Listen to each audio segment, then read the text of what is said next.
What's up, everyone, and welcome to the VIP Club for February. Hopefully, you all remembered it was Valentine's Day. It's actually Valentine's Day on the day of shooting, so I didn't forget. Hopefully, you didn't either. So before we dive into the question, let's talk about a couple of things that are going on, some hot tips and things like that. Really brief market update. Things have picked up. So what I saw a lot of in January was inquiries. People were asking questions, running scenarios, just a lot of information gathering. Well, February's picked up even more, and now it's actually offer time. We've seen more and more people buying property, looking to make those moves. So those things are happening. Rate-wise, since our last January, not a whole lot. We saw a bunch. We saw obviously Bank of Canada has held the rate steady, so that's happened the last couple of times. We saw fixed rates dip a little bit, but only a little, and that happened about a month ago, a little bit before that. Again, those have stayed steady. So we've kind of rate-wise been a holding pattern, which is kind of good.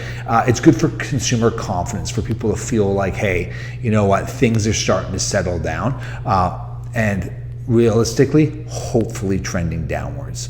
So a couple things that we worked on the last month I think will be important to tell you guys is first and foremost, new construction, specifically pre-sales. There's a lot of things that we ought to take into consideration when it comes to pre-sales. And one of the first things is, and it's kind of an old adage in a way, and that is, the longer the time you have between the time you purchase and the time you close, the more that can go wrong. And so what we're seeing things is how, for example, lenders handle assignments and how the developers handle assignments. So you buy a contract, it doesn't close for 2 years. Year one goes by, you decide you don't want it anymore, so you sell it off. Now, that's fine, but developers have really gotten their mitts all over this now. Some developers won't let you assign it. Some developers want a piece of the pie. So like if you're gonna sell it and you're gonna make a bit of money on it, they want some of that. Some of them want a fee. So they've really got their mitts all over the assignment. So if you're gonna buy a pre-sale and it doesn't close for a long time, you might wanna dive into the assignment piece, because the longer it goes, the more likely it is that it could get assigned. The other thing that happens, I find, with assignments too, longer closes, is that the government can change rules. So the longer you guys are waiting, the more opportunity there's for government to change the rules. Something we've seen in that happen, which I think is super dodgy, but we've seen developers add a fee or an increase in price due to the cost of goods. And I get that the cost of goods have gone up, especially over COVID and stuff, but that doesn't change the fact that people are buying things at a certain price. Like, why should they get punished for that price increase? So I think if there's one thing to take away from pre-sales, it's the longer the close, you don't know what you're setting yourself up for.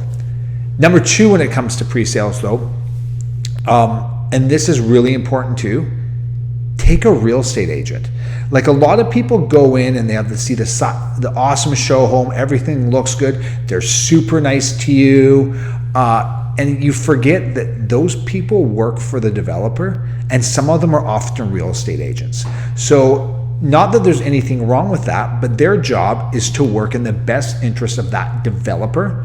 So why not bring someone that their job is to work in the best interest of you? So a lot of people don't think to do that. But honestly, if you're gonna buy a pre-sale, don't walk into the showroom alone, walk in with a realtor.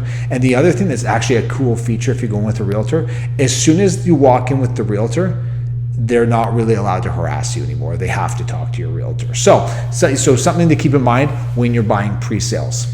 Another thing that we wanted to bring up this month is self-employed people. We have done so many self-employed people lately, and it's just something that we've done since I've been doing this job, and we've kind of got a good handle on it. So there's some really unique things with self-employed people. I would say the primary number one is the declared income piece. You see, obviously being self-employed, we have write-offs and things that we do to reduce our income and reduce our tax exposure.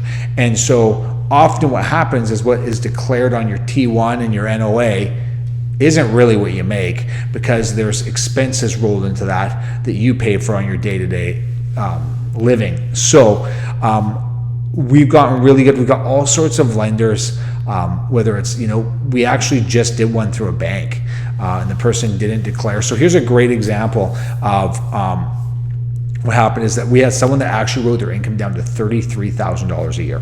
That's it. And we were able to actually use an income of $150,000 because of how the business was structured and how much money they had left in their corp. You see, people that are incorporated often keep extra money in their corporation because it's taxed differently. So it doesn't necessarily show up in your tax return, but you definitely have it. So there's all sorts of things where it's profit, retained earnings. I mean, we can go to a whole bunch of accounting jargon, but the bottom line is just because you're self-employed, just because you have a tax structure that reduces your income doesn't mean you don't get to buy a place. So I think that's really important. If you know anyone that's self-employed and has been struggling to find a place, we could help them out with that. So lastly, let's get into the question. If you could live anywhere in the world, where would it be? That's a funny one because I'm not super worldly traveled. I'll be really upfront with you. I've traveled a bit in the US. I go to Hawaii a lot. I went to like London, England one time with my sister in like 2002. I can't even remember. But so I'm not worldly traveled, but I will say, I don't know why, but something in my life right now is calling me to Europe. And I think at first glance, it's that when you think of like the square footage of England versus Canada, and so you have this really quite small geographic area, but you have like how many different cultures in such a small space. And so something that kind of draws me, that if I could live, in Germany for a couple months or a year or whatever it is and be like, oh, interesting, and then want to try Spain, I think that kind of sounds very interesting to me. So I don't think I could like narrow it down to like a city, and quite frankly, or even a country, but I can narrow it down, I think, to Europe right now. It's really calling me. So love to hear where you guys would want to live and why. Hope you're doing awesome. Jason Suddy with The Practical Mortgage. Your story starts here. Pour me another drink, 'cause I don't wanna feel a thing no more, hell no. I just wanna sip till the pain wears off. Pour me another round. Line 'em up and knock 'em down. 2 more, let's go. 'Cause I ain't never heard like this before. Don't wanna think about her or wear a ring without her. Don't wanna hit the karaoke bar, can't sing without her. So make them drinks strong, 'cause brother, she's gone. And if I'm ever gone,